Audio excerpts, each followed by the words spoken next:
Случвало ли ви се да се събудите сковани сутрин?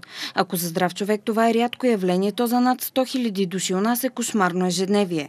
За хората с болестта на Бехтерев е кошмарна и цената на болката. Когато се наложи лично от джоба си да вадя пълната цена, докато ми излезе първия протокол за възможността да получавам реимбурсация на 50%, с всякакви търговски отстъпки, които се правят в аптеките, цената беше 2250 лева.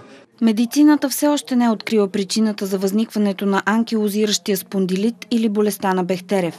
Знае се, че тя често се предава генетично и засяга предимно мъжете на възраст между 20 и 35 години. Бехтерев поразява кръстно-хълбочните стави и причинява силна болка и скованост в гръбнака. Просто вие сте едно бетоново блокче. Така от тук до краката вие сте един паметник. Има начини ежедневието да не е толкова тежко.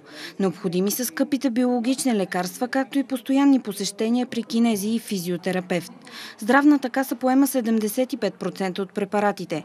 Останалите 25% са за сметка на болния и се равняват на минимум 600 лева месечно.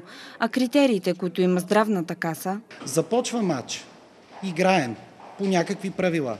Изведнъж на 15-та минута съдията казва, вижте какво, от сега дуспите се бият от 5 метра, не от 11.